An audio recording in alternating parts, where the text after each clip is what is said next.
দুনিয়াতে ইমানদারের সবচেয়ে বড় মুসিবতের বিষয় যেটা তার আখিরাতকে ধ্বংস করতে পারে তা হলো তার পাপাচার, অপরাধগুলো, গুনাহগুলো। আমরা যে আল্লাহর নাফরমানি করি, আমরা যে আল্লাহর অবাধ্য হই, আল্লাহর নির্দেশগুলোকে লঙ্ঘন করি, আল্লাহর নিষেধাজ্ঞাগুলোকে অমান্য করি, এটার কারণে আমাদের আমল নামায় যে গুনাহ জমা হচ্ছে, আখিরাতে আমাদের সেই গুনাহগুলো হবে আমাদের সবচেয়ে বড় বিপদের কারণ। আল্লাহ রাব্বুল আলামিন আমাদের সবাইকে জীবদ্দশাতেই প্রতিটা পাপ, প্রতিটা অপরাধ, প্রতিটা গুনাহ এটা আল্লাহর কাছ থেকে মাপ পাইয়ে আল্লাহর কাছ থেকে এগুলোকে ক্ষমা করার পর তারপর দুনিয়া থেকে যাওয়ার তৌফিক দান করুন। বাবারা, দুনিয়া থেকে গুনার বোঝা যদি মাথায় নিয়ে যায় আর আখিরাতে আল্লাহ যদি এই পাপ অপরাধগুলোর বিচারের মুখোমুখি করেন, শাস্তি তো পরের কথা, শুধু বিচারের মুখোমুখি যদি করা হয়, শুধু যদি জিজ্ঞাসাবাদের মুখোমুখি করা হয়, কিয়ামতের ভয়াবহতম দিনে পরিস্থিতি কেমন হতে পারে। দুনিয়ার বিভিন্ন মানুষ যখন অপরাধ করে তার যখন বিচার হয়, এমনকি অনেক মানুষ নিরপরাধ থাকা সত্ত্বেও অভিযুক্ত হয়ে তার বিচার হয়, বিচারের কাঠগড়ায় যখন মানুষ দাঁড়ায় তার বিচারে কি হবে, তিনি কি খালাস পাবেন না শাস্তি হবে সেটা পরের বিষয়। কিন্তু একজন মানুষ যখন গ্রেপ্তার হয়, একজন মানুষ যখন আসামি হয়ে হাতকড়া পরে ডান্ডা বেড়ি পরিয়ে বাবা নানাভাবে তাকে যখন আদালতে উপস্থাপন করা হয় এবং বিচারের ট্রায়াল চলে, কত বড় হ্যাসেল হয়, কত বড় পেরেশানি হয়, কত বড় কষ্ট হয়, কত বড় আযাব হয়। ভাইরা আমার, দুনিয়ার এই বিচারে আমাদেরকে সহযোগিতা করার জন্য আইনজীবী থাকে, উকিল থাকে, আত্মীয় স্বজন থাকে, টাকা পয়সা থাকে, বিচারককে ম্যানেজ করার লোক থাকে, দলিল আদিল্লা পেশ করার ব্যাপার স্যাপার থাকে, বিচারের চোখে ফাঁকি দেওয়ার কোনো রাস্তা থাকে, আরো কত উপায় থাকে। এরপরও যদি কেউ মামলা মোকদ্দমার প্যাচে পড়ে যায়, গ্রেপ্তার হয়ে যায়, বিচারের মুখোমুখি হয়, তাহলে তার পেরেশানির কোনো শেষ থাকে? বাবারা, কিয়ামতের ময়দানে যখন আমরা আসামি হয়ে উঠব, তখন আল্লাহ রাব্বুল আলামিনের সামনে ওই আদালতে কেউ ওকালতি করার সাহস পাবে? কোনো ওকালতি চলবে না ভাই। উকিলরাই এনএফসি করতে শেষ হয়ে যাবে। দুনিয়ার উকিলরা যে টাকা খায়া মামলার মোড় ঘুরাই দিছি, মিথ্যা সাক্ষী দাঁড় করাইছি, এটা করছি সেটা করছি, বিচারক ম্যানেজ করছি, অন্যায় করছি, অপরাধ করছি, হাজার গুনাহ। আল্লাহর কাছে কোনো উকিলের ওকালতি চলবে না ভাই, কোনো উকিলের ওকালতি চলবে না। আত্মীয় স্বজন কেউ আপনার পাশে দাঁড়াবার মতো থাকবে না। সেই বিচারের সময় আপনি কোনোভাবে বিচারকে প্রভাবিত করার মামু খালু দিয়ে, হাই হ্যালো দিয়ে, কোনোভাবে টাকা পয়সা দিয়ে আপনি আল্লাহ রাব্বুল আলামিনকে কোনোভাবে ইনসাফ থেকে এক চুল পরিমাণ সরাতে পারবেন? ওমা রব্বুকা বিযাল্লামিল লিল আবিদ। আপনার রব, আমার রব, তিনি বান্দার প্রতি কোনো জুলুম করবেন না। ভাইয়েরা, বাবারা, সবাইকে যার যার প্রাপ্য বুঝিয়ে দিবেন, প্রত্যেকটা মানুষকে। সেই ভয়াবহতম দিনে বিচারের যখন মুখোমুখি হবে, বিচারের অপেক্ষায় যে কষ্ট থাকবে, বিচারের অপেক্ষায় যে যন্ত্রণা থাকবে, সূর্য মাথার একেবারে কাছাকাছি থাকবে, বিচার কার্য এখনো শুরু হচ্ছে না কেন সেজন্য অস্থির হবে মানুষ, হাহাকার করবে, নবীদের কাছে কাছে যাবে, আমাদের প্রিয় নবী সাল্লাল্লাহু আলাইহি ওয়াসাল্লামের কাছে যাবে, তিনি সিজদায় পড়ে যাবেন, আল্লাহর কাছে সুপারিশ করবেন বিচার করার, আল্লাহ বিচার শুরু করবেন। এটা হলো বিচারের শুরু। এরপরে বিচারের শেষ কি তার বিবরণ গোটা কোরআন জুড়ে আছে, গোটা হাদিস জুড়ে আছে। আখিরাতের কাঠগড়ার আসামি যদি আমরা কেউ হয়ে যাই তাহলে আর রক্ষা নাই ভাইরা। যে শাস্তি, যে কষ্ট, যে যন্ত্রণা, যে আযাব, আল্লাহ রাব্বুল আলামিন সে আযাব থেকে আমাদের সবাইকে মুক্তি নসিব করুন। এই জন্য ভাইরা, দুনিয়ার জিন্দেগিতে তওবা ইস্তেগফার করে আল্লাহর কাছ থেকে নিজের পাপ গুনাহগুলোকে মাফ করিয়ে নিয়ে তারপরে দুনিয়া থেকে যাওয়ার চেষ্টা করতে হবে। এই জন্য ইমানদার পাপ হতে পারে কিন্তু তওবা করতে দেরি করবে না, কারণ সে জানে গুনাহকে আমল নামা থেকে, নিজের হিসাবের খাতা থেকে পাপকে মুছে দেওয়ার জন্য যে রিমুভার আছে সেটা হলো একমাত্র তওবা এবং ইস্তেগফার। তওবা এবং ইস্তেগফারের মাধ্যমে কাবিরা গুনাহগুলোকে আমাদের আমলনা থেকে আমরা মুছিয়ে দিতে পারি, আল্লাহ যদি কবুল করেন। মোহতারাম হাজিরিন, এই জন্য আখিরাতে বিচারের মুখোমুখি হওয়া থেকে বাঁচতে হলে দুনিয়াতে গুনাহগুলোকে আল্লাহর কাছ থেকে মাফ করিয়ে নিয়ে তারপরে যেতে হবে ইনশাআল্লাহ। গুনাহগুলো মাফ করে যাওয়ার চেষ্টা করবো তো ইনশাআল্লাহ। এই জন্য বাবারা, ভাইয়েরা, নবী করিম সাল্লাল্লাহু আলাইহি সাল্লাম কত আমল আমাদেরকে শিখিয়েছেন, কত আমল। তিনি আমাদের প্রতি রউফ ছিলেন, তিনি আমাদের প্রতি অনেক দয়ালু মায়ালু ছিলেন। আমাদের প্রিয় নবী সাল্লাল্লাহু আলাইহি সাল্লাম আল্লাহর কাছ থেকে প্রাপ্ত ওহীর ভিত্তিতে তিনি আমাদেরকে প্রতিনিয়ত পথ নির্দেশ করে গেছেন কিভাবে গুনাহগুলো সব মাফ করায় তারপরে যেতে পারবো, যে আল্লাহর কাঠগড়ার আসামি হতে হবে না বা সেখানে খুব বেশি হ্যাচেল পোহাতে হবে না। এই জন্য বহু আমল শিখাই দিয়ে গেছেন। সকালে সাইয়্যিদুল ইস্তেগফার করবেন, সন্ধ্যা সাইয়্যিদুল ইস্তেগফার পড়বেন, দিনের ভিতরে বহুবার ইস্তেগফার পড়তে থাকবেন, অনবত আল্লাহর কাছে মাপ চাইতে থাকবেন। অমুক আমল করলে আল্লাহ গুনাহ মাফ করে দিবে, তমুক আমল করলে আল্লাহ তাআলা গুনাহ সাফ করে দিবে, অমুক আমল করলে সমুদ্রে ফেনা পরিমাণ গুনাহ থাকলে আল্লাহ মাফ করে দিবে। এরকম নানাবিধ দোয়া, নানাবিধ আমল, নানাবিধ বিষয় নবী সাল্লাল্লাহু আলাইহি ওয়াসাল্লাম শিক্ষা দিয়েছেন। উদ্দেশ্য যাতে তার উম্মতরা কেউ আখিরাতের ভয়াবহতম দিনে আল্লাহর কাঠগড়ায় আসামি হয়ে অস্থির হয়ে সেদিন যেন কাজ হবে না, সেই রকম ভয়াবহ পরিস্থিতির মুখোমুখি যেন না হয়। আমরা সেরকম পরিস্থিতি থেকে বাঁচার জন্য চেষ্টা করব ইনশাআল্লাহ। মুহতারাম হাজিরিন, সেজন্য আজ আমরা 3টি আমলের কথা আপনাদের সঙ্গে শেয়ার করতে চাই, যে আমলগুলো একজন মানুষকে মায়ের গর্ভ থেকে একটা শিশু যখন ভূমিষ্ঠ হয়, নবজাতক শিশুর যখন জন্ম হয়, এই শিশু যেরকম নিষ্পাপ, তার যেরকম কোনো আমলে খারাপ বলতে কিচ্ছু নাই, পুরো প্রোফাইল ক্লিন, পরিষ্কার। এই 3টি আমল যেগুলোর কথা শেয়ার করতে চাই, নবী আলাইহিস সালাম হাদিসের আলোকে এই আমলগুলোর মাধ্যমে আমাদের বদামলগুলো সবগুলো মাফ হয়ে নবজাতক শিশুর যেরকম প্রোফাইলে কোনো গুনাহ নাই, অপরাধ নাই, এরকম অপরাধ মুক্ত শিশুর মতো নিষ্পাপ হয়ে যাব ইনশাআল্লাহ। আমলগুলোর কথা বলবো মুহতারাম হাজিরিন। শিশুর মতো নিষ্পাপ হওয়ার মতো আমলগুলোর ভিতরে সর্বপ্রথম আমল, যে আমলের মাধ্যমে আপনি নবজাতক শিশুর মতো নিষ্পাপ হতে পারবেন, সে আমলটি হলো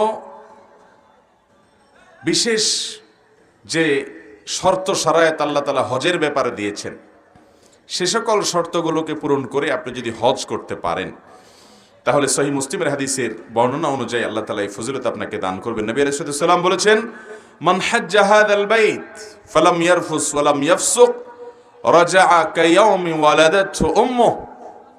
যদি কেউ বাইতুল্লাহর হজ করে এবং বাইতুল্লাহর হজ করে হজ করতে গিয়ে কোনো প্রকার নারী গঠিত গুনাহ করে না, স্ত্রী সহবাস করে না, যৌনতা সংশ্লিষ্ট কোনো অপরাধে জড়ায় না, নিজেকে হেফাজত করে কন্ট্রোল করে এবং অন্য কোনো পাপ অপরাধ করে না হজের পুরো সময় জুড়ে, পুরো সফর জুড়ে, পুরো মৌসুম জুড়ে, হজের এই সময় হজ করতে গেছে, যৌনতা সংশ্লিষ্ট অপরাধ করে নাই, স্ত্রী সহবাস করে নাই, সেক্সুয়াল যে গুনাহ আছে সেগুলো থেকে বেঁচে থেকেছে, নিজেকে নিয়ন্ত্রণ করেছে, এবং যে কোনো অপরাধ এবং পাপাচার যেটা হজ করা অবস্থা বিশেষভাবে নিষিদ্ধ, অন্য সময় তো নিষিদ্ধ আছেই, হজের সময় বিশেষভাবে নিষিদ্ধ, এরকম কোনো গুনাহ থেকে সে নিজেকে বাঁচিয়ে রাখতে পেরেছে। এইভাবে যদি কেউ হজ করতে পারে, তাহলে সেই হাজী সাহেব হজ করে যখন ফিরে আসবে, তখন সে দুনিয়াতে, তার দেশে, তার মাটিতে যখন সে ফিরে আসবে মক্কা থেকে, তখন সে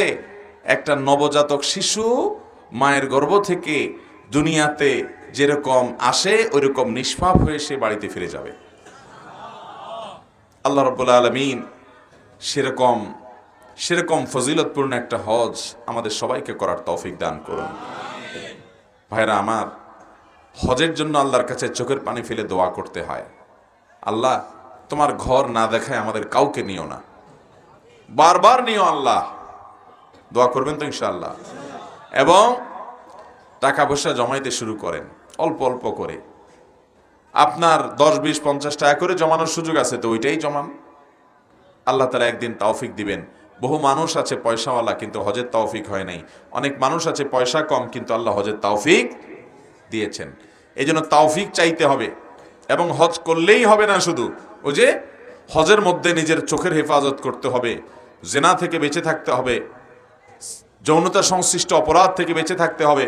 বিশেষ করে হাদিস এবং আয়াতে যেটি বোঝানো হয়েছে যে যদি কেউ স্বামী স্ত্রী সহকারে যায় তাহলে নির্দিষ্ট যে সময়ে স্ত্রীর সাথে শারীরিক সম্পর্ক করা নিষিদ্ধ, সেখান থেকে বেঁচে থাকতে হবে। এক কথায় রফাস থেকে বেঁচে থাকবে এবং যে কোনো গুনাহ থেকে বেঁচে থাকবে, ফুসুক এবং ফাসিকি কাজ থেকে বেঁচে থাকবে।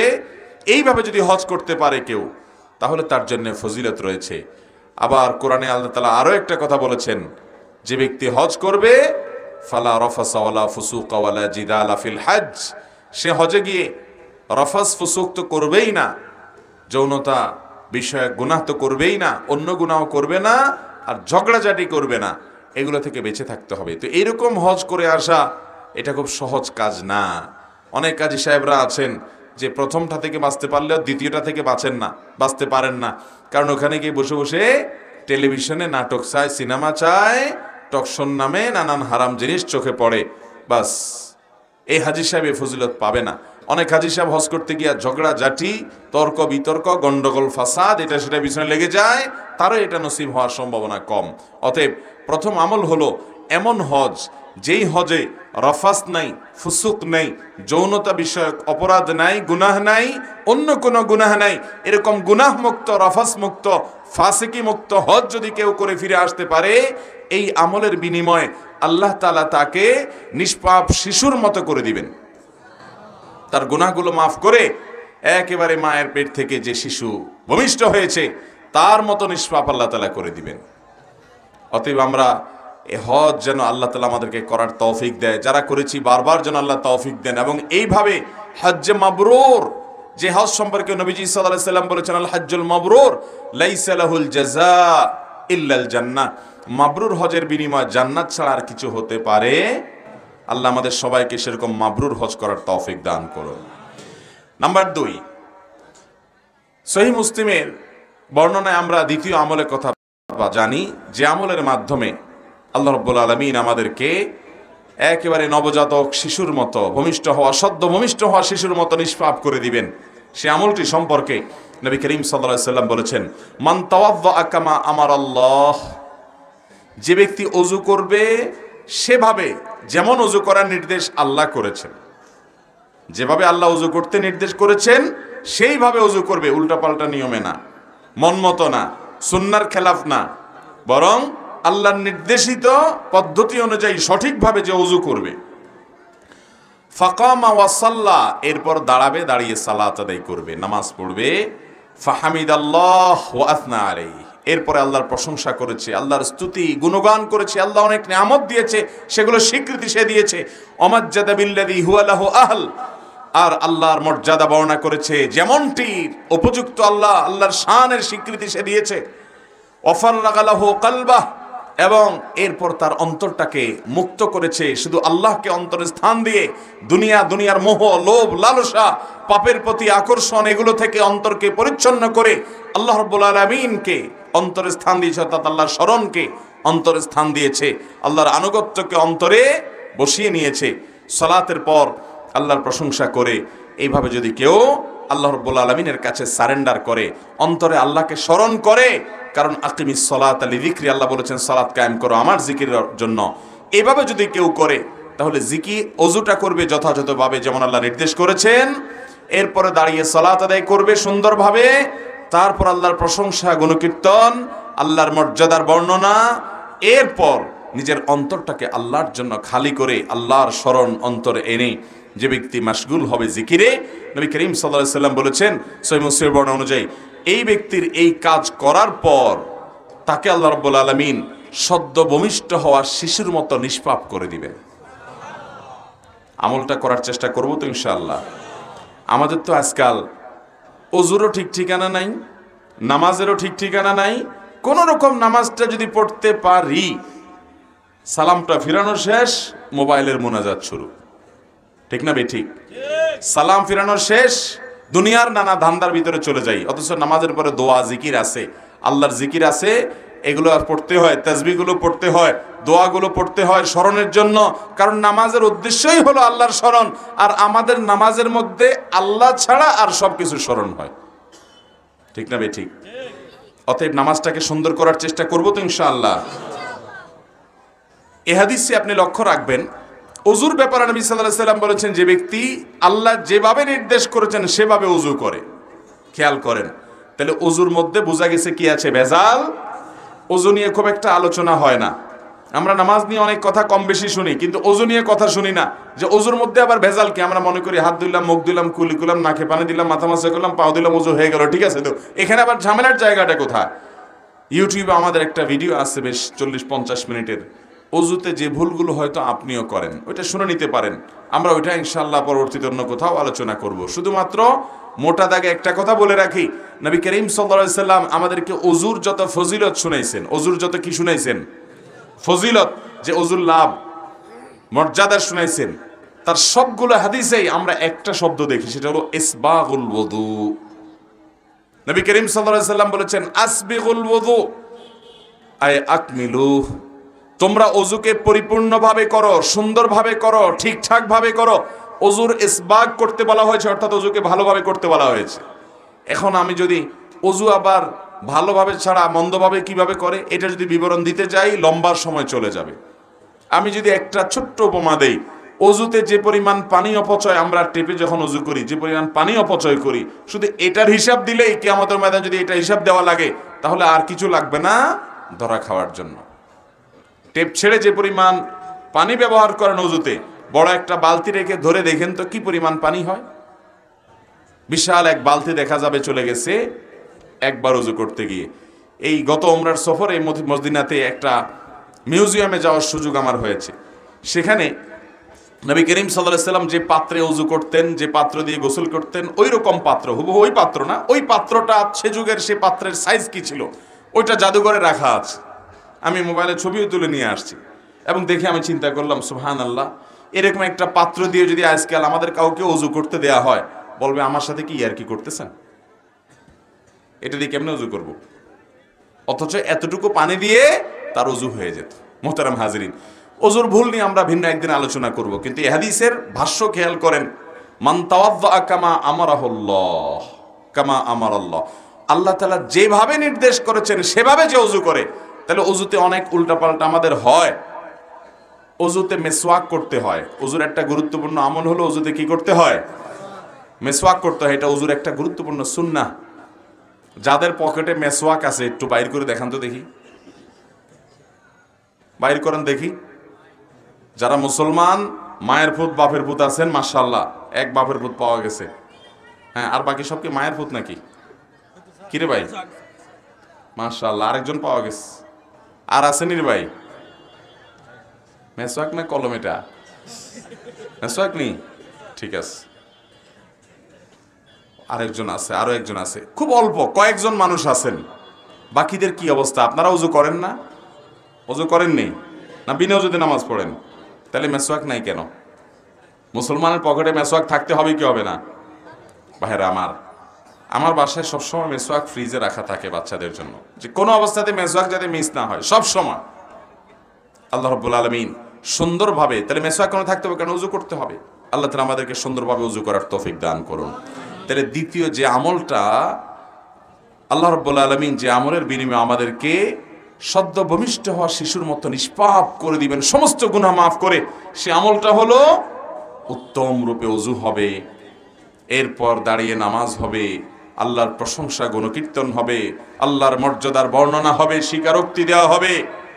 এরপর আল্লাহর জন্য অন্তরটাকে ফারেক করবেন, অন্তরে দুনিয়া সব বের করে দিয়ে শুধু আল্লাহর স্মরণ, আল্লাহর জিকির অন্তরে রাখবেন। ভাইরা আমার, আজকে স্মার্টফোন, এই মোবাইল ফোন আমাদেরকে আল্লাহর জিকির থেকে গাফেল করে দিয়েছে। আমাদের এখন আল্লাহর কথা মনে আসে না, আল্লাহর কথা জিকির করার, স্মরণ করার টাইমও নাই, কারণ অবসর সময়গুলো সব মোবাইলে নিয়ে গেছে। এমনকি টয়লেটে ঢুকে বসে থাকি, তখন আল্লাহর জিকিরও মুখে করা যায় না, ওই টাইমটাও শয়তান দখল করে ফেলছে মোবাইল দিয়া। ঠিক না ভাই? ঠিক। তাহলে উত্তম রূপে ওযু, এটা অনেক ফজিলতপূর্ণ আমল। এরপর এইভাবে আপনি সালাত আদায় করে আল্লাহর প্রশংসা ইত্যাদি করলে ইনশাআল্লাহ আমলের মাধ্যমেও সদ্য ভূমিষ্ঠ হওয়া শিশুর মতো নিষ্পাপ হওয়া যাবে ইনশাআল্লাহ। নাম্বার 3, মুসনাদে আহমদে বর্ণিত হয়েছে, নবী করিম সাল্লাল্লাহু আলাইহি সাল্লাম বলেছেন, আল্লাহ রাব্বুল আলামিন হাদিসে কুদসিতে বলেন, ইযা বতালাইতু আবদান মিন ইবাদি মুমিনান, আমি যখন আমার কোন ঈমানদার বান্দাকে পরীক্ষায় ফেলাই, বিপদে ফেলাই, আল্লাহ বলছেন আমি যখন আমার কোন ঈমানদার বান্দাকে বিপদে ফেলি, সেই বিপদে পড়ার পর হাহুতাশ, অস্থির, গালমন্দ, ভাঙচুর এসব না করে বিপদে পড়েছে, সে এরপরে কি করে? ফাহামিদানি, সে আমার প্রশংসা করে। ওয়াসবারা আলা মা আবতালাইত, এবং তাকে যে পরীক্ষার মধ্যে ফেলেছি, তাকে যে কষ্ট দিয়েছি, তাকে যে পরীক্ষা নিচ্ছি আমি কষ্ট দিয়ে, এই জন্য সে সবর করে হাহুতাশ তো করেই না, বরং উল্টা আল্লাহর প্রশংসা করে যে আল্লাহ সুখে রাখলে যেরকম আমি খুশি, আপনার শুকর আদায় করলাম, আপনি আমাকে দুঃখে ফেলেছেন, এখনো আমি আপনার শুকর আদায় করি, আলহামদুলিল্লাহ বললাম। এইরকম যদি কোনো ইমানদার, স্ট্রং মজবুত ইমানওয়ালা, হিম্মতওয়ালা ইমানদার যদি করতে পারে, বলতে পারে, ফাইন্নাহু ইয়াকুমু মিন মাদজাহি যালিক, এইরকম অবস্থান যদি কেউ নিতে পারে যে বিপদে সে ভেঙে পড়ে না, বরং আল্লাহর উপরে সন্তুষ্ট থাকে যে আমার আল্লাহ যে হালে রেখেছেন আমি সে হালের উপরে খুশি, আলহামদুলিল্লাহ বলে মেনে নেয়, এই কাজটা করতে পারলে এই লোকটা যখন উঠে, তখন আল্লাহ রাব্বুল আলামিন তার এই সবরের বিনিময়ে তাকে সদ্য ভূমিষ্ঠ হওয়া শিশুর মতো নিষ্পাপ করে দেন। বিপদ আপদ আমাদের জীবনে আসে নাকি আসে না? সবার জীবনেই কম বেশি, কিন্তু কয়জন আছেন বলেন তো একটা বিপদ আসার পরে হাসি মুখে আল্লাহ শুকর আদায় করছেন? কাজটা কিন্তু খুব সহজ কাজ না, কাজটা অনেক। এই ওয়াজ আপনাকে করতে দিলে আপনি হয়তো আমার চেয়ে তারা ভালোও পারেন বা কিছু বলতে পারবেন, কিন্তু যখন বিপদে আমরা পড়ে যাব তখন আমল করতে পারলাম কিনা সেটাই হলো বড় প্রশ্নের বিষয়। আল্লাহ আমাদের সবাইকে সেরকম সবরকারী হওয়ার তৌফিক দান করুন। নামাজি মুসলমান পাবেন, রোজাদার মুসলমান পাবেন, দাড়িওয়ালা মুসলমান পাবেন, কিন্তু সবরকারী মুসলমান খুব বেশি পাবেন না। বিশেষ করে বিপদ আপদে ভেঙে পড়ে অনেকে তো আল্লাহর প্রতি নিরাশ হয়ে আল্লাহর প্রতি এমন কথা বলে যে কুফরি কালাম হয়ে যায়, ঈমান থেকে খারিজ হয়ে যায়। মনে রাখবেন, আপনার যে কোনো বিপদ, যে কোনো আপনার জীবনের কষ্ট, এই সবগুলো আল্লাহ তাআলা দেখছেন কি দেখছেন না? আল্লাহর নিয়ন্ত্রণের বাইরে কি কিছু আছে? আল্লাহর নিয়ন্ত্রণের বাইরে কিছু আছে? কিচ্ছু নেই। অতএব আল্লাহ রাব্বুল আলামিনের কাছে নিজেকে সারেন্ডার করতে হবে, সঁপে দিতে হবে, সমর্পণ করতে হবে, তার সামনে নিজেকে উপস্থাপন করতে হবে। বিপদে আবার হাসবেন কিভাবে? আচ্ছা, বিপদে আবার আল্লাহর প্রশংসা করবেন কিভাবে? ধরুন আল্লাহ তাআলা আপনাকে একটা বিপদে ফেলেছেন কি? আপনি কোথাও যাচ্ছেন, রোড অ্যাক্সিডেন্টে আপনার একটা ছেলে দুনিয়া থেকেই চলে গেল। আপনারা কয়েকজন ছিলেন পরিবারের সদস্য, অন্য সবাই বেঁচে আছে, একজন দুনিয়া থেকে চলে গেছেন, বাকি যারা এক দুজন আছেন তাদের কেউ হাত ভাঙছে, কারোর পা ভাঙছে, কেউ হয়তো পুরো ভালো আছে, কিছু হয় নাই। এখন কথা হলো যে বিপদ হলে আবার আল্লাহর প্রশংসা কিভাবে করব? আমার ছেলে মারা গেছে, আমি বলবো আল্লাহ আপনার শুকর, এটা কেমনে সম্ভব? এটার উত্তর হলো, আপনি দেখবেন আল্লাহ রাব্বুল আলামিন আপনাকে যে বিপদে ফেলেছেন, এই বিপদটা ইচ্ছাইতে আরো অনেক বড় হতে পারত।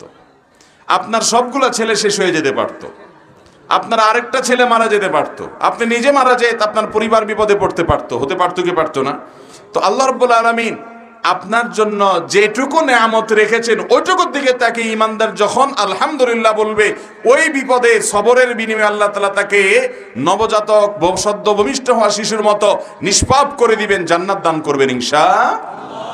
বিপদে সবর করা সহজ কাজ নয়, এ বিষয়ে ওয়াজ করা সহজ।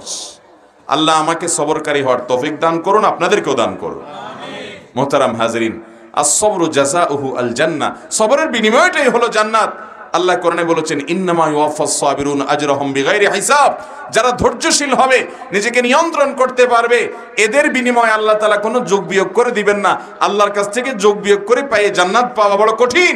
বিনা হিসাবে যদি জান্নাতে চান, বিনা হিসাবে যদি আল্লাহর কাছ থেকে সওয়াব পেতে চান, তাহলে আপনার জীবনের প্রতিটি পদক্ষেপে যত কঠিন সময় আসুক, পাহাড়ের মতো অটল হয়ে থেকে আপনাকে সবর করতে হবে, ধৈর্য ধারণ করতে হবে, নিজেকে নিয়ন্ত্রণ করতে হবে।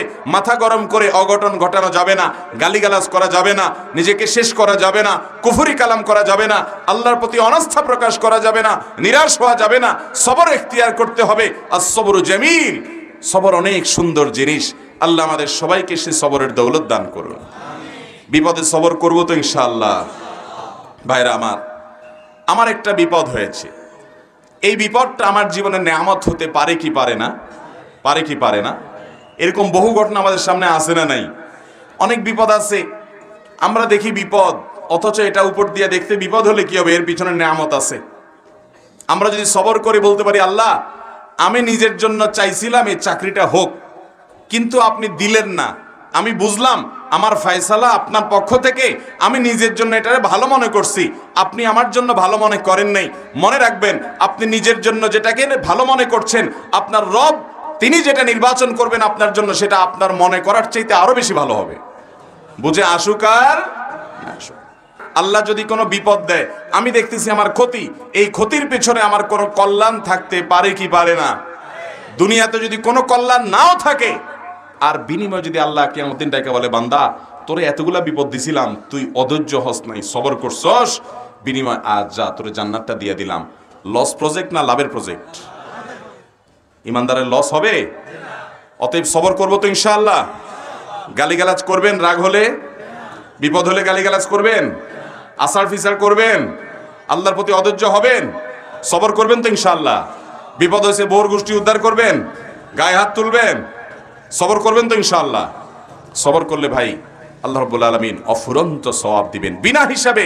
আল্লাহর কাছ থেকে সওয়াব আর জান্নাত পেতে চাইলে সবরের কোনো বিকল্প, সবরে মেওয়া ফলে মুখে বললে হবে না, আমলও করতে হবে। অনেকে সবর করে, কিরকম সবর জানেন?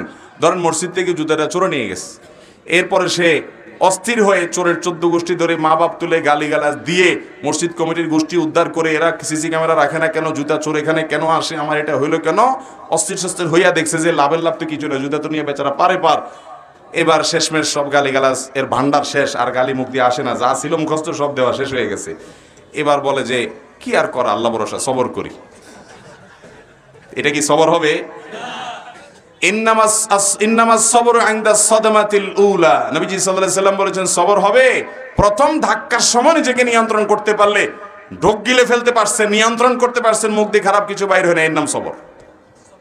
চেষ্টা করবেন তো ইনশাআল্লাহ, সবর করার চেষ্টা করবেন তো ইনশাআল্লাহ। আল্লাহ আমাদের সবাইকে তৌফিক দান করুন।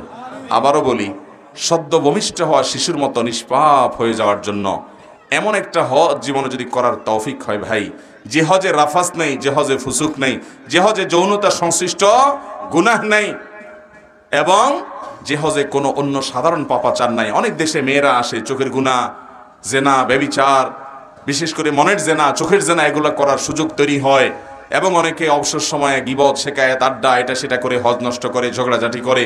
এগুলো থেকে যদি মুক্ত রেখে হজ করতে পারেন, সেই হজ, এটা হলো প্রথম আমল যেটা আপনাকে সদ্য ভূমিষ্ঠ হওয়া শিশুর মতো আল্লাহর কাছ থেকে মাপ পাইয়ে দিতে সহজ হবে, সহযোগিতা করবের মাধ্যমে আপনি পাবেন।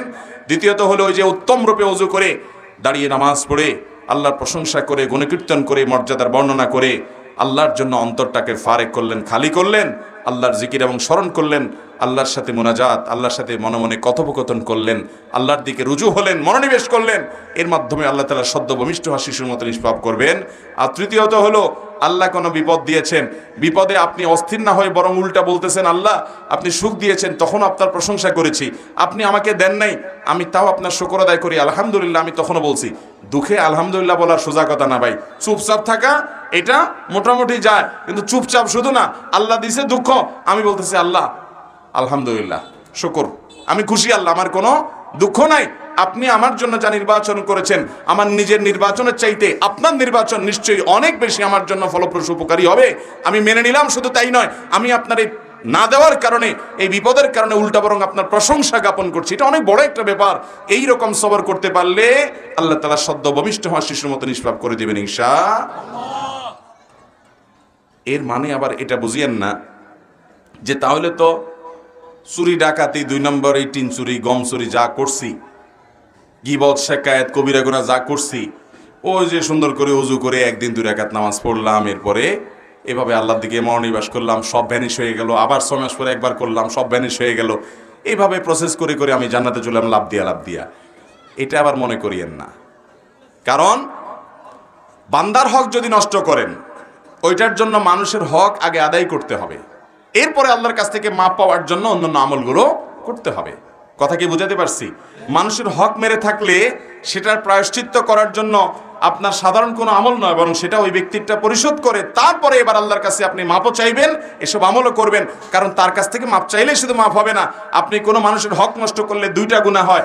এক হলো ওই ব্যক্তির হক নষ্ট করলেন, আবার হলো আল্লাহর নির্দেশ লঙ্ঘন করলেন। মানুষের হক নষ্ট করতে আল্লাহ নিষেধ করেছেন, এই জন্য আল্লাহর কাছেও তওবা ইস্তেগফার করতে হবে, মাপ চাইতে হবে, আবার বান্দার কাছেও মাপ চেয়ে নিতে হবে বা তার হক পরিশোধ করে দিয়ে দায় মুক্তি নিতে হবে, এরপরে আল্লাহ মাফ করবেন। আর যদি কোনো কবিরা গুনাহ, বিশেষ করে শিরক করে থাকেন, বড় কোনো কবিরা গুনাহ করে থাকেন, তাহলে সেক্ষেত্রে সেটার জন্য আল্লাহর কাছে ইস্তেগফার করবেন, ক্ষমা প্রার্থনা করবেন, পাশাপাশি এই সমস্ত আমলগুলো করবেন। এরকম বহুবিধ প্রচেষ্টা যখন থাকবে ভাইরা আমার, ওই যে শুরুতে বলেছি কিয়ামতের ময়দানে আল্লাহর কাঠগড়ায় আসামি হিসেবে দাঁড়াতে হবে না। পাপাচার যেগুলো করেছি না করেছি আমরা, সেগুলোকে পরিচ্ছন্ন করে আল্লাহর কাছ থেকে এগুলোকে নিষ্পত্তি করিয়ে নিয়ে তারপরে আল্লাহর সঙ্গে সাক্ষাৎ করার চেষ্টা করবো ইনশাআল্লাহ। আল্লাহ তাআলা আমাকে, আপনাকে, আমাদের সবাইকে দুনিয়া থেকে যাওয়ার আগে বাবারা, ভাইয়েরা, কখন নাকের ডগা থেকে নিঃশ্বাস বন্ধ হয়ে যায় জানি না। কেউ জানেন কখন নিঃশ্বাস বন্ধ হবে? জানেন হায়াত কখন শেষ হবে? জানেন?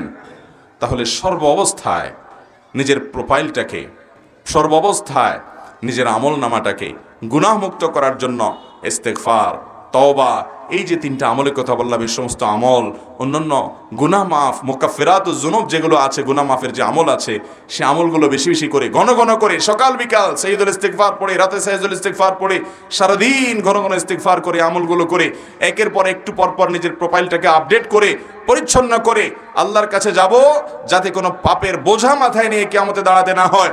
আল্লাহর কাছে সেভাবে যাওয়ার চেষ্টা করবো চেষ্টা করবো তো ইনশাআল্লাহ। গুনাহ করব না, আর তওবা ছাড়বো না। ইস্তেগফার, তওবা অনবরত করব, গুনাহ থেকে হাজার মাইল দূরে থাকবো। এই সমস্ত আমল, এর কথা শুনে কেউ যেন এই বিভ্রান্তিতে না পড়েন, তাহলে তো আমল এগুলো আছেই। অতএব ঠান্ডা মাথায় আকাম কুকাম করতে থাকি, গুনাহ টুনা করতে থাকি, এই যে এই পদ্ধতিতে আমল করলাম আর আল্লাহ মাফ করে দিবে, ভাইরা আমার, এটা ভুল পদ্ধতি। কারণ আল্লাহ তাআলা আপনার এই আমলগুলো কবুল করে সেটাকে উপযুক্ততা সেই লেভেলে নিয়ে আপনাকে মাফ করে দিবেন, এবং সেটা আপনি লাভ করবেন, সে নিশ্চয়তা আপনার তো নয়, আপনি চেষ্টা করতে পারেন। তাছাড়া আপনার গুনাহ মাফের রাস্তা আছে দেখে ঠান্ডা মাথায় আপনি গুনাহ করবেন, এটা রীতিমতো আল্লাহ রাব্বুল আলামিনের সঙ্গে বিদ্রোহ করার মতো, অভদ্রতার শামিল, অসৌজন্যতার শামিল। কারোর হাতে কাটা গেলে, পায়ে কাটা গেলে সে কোনো মলম দিলে ভালো হয়ে যায়, এই জন্য ঠান্ডা মাথায় ছুরি চাকু দিয়ে কেউ কাটে না, কেটে গেলে তখন মলম লাগাই দেয়। ভাইরা আমার, গুনাহ মাফের জন্য আল্লাহর কাছে ইস্তেগফার করার রাস্তা আছে, সেটা মাথায় রেখে ঠান্ডা মাথায় কোনো বুদ্ধিমান মানুষ গুনাহ করতে পারে না। ইস্তেগফারের যে তৌফিক হবে আপনি কিভাবে জানলেন? আর সেটা কবুলও হয়ে যাবে, সেভাবে করতে পারবেন, সেটাই বা কিভাবে নিশ্চিত হলেন? এই জন্য জ্ঞাতসারে আমরা আল্লাহর অবাধ্যতার পথে পা বাড়াবো, চেষ্টা করবো তো বেঁচে থাকার। আল্লাহ আমাকে, আপনাকে, আমাদের সবাইকে মৃত্যুবরণ করার আগে, দুনিয়া থেকে যাওয়ার আগে পরিপূর্ণভাবে নিজেদের গুনাহগুলোকে আল্লাহর কাছ থেকে মুক্ত করে যাওয়ার তৌফিক দান করুন। আল্লাহর কাছ থেকে এগুলোর মাপ নিয়ে পরিচ্ছন্ন করে সদ্য ভূমিষ্ঠ হওয়া শিশুর মতো নিষ্পাপ হয়ে আমাদের সবাইকে আল্লাহ তাআলা তারপর দুনিয়া থেকে যাওয়ার তৌফিক দান করুন। জাযাকুমুল্লাহু খায়রা ওয়া আখিরু দাওয়ানা আলহামদুলিল্লাহি রাব্বিল আলামিন।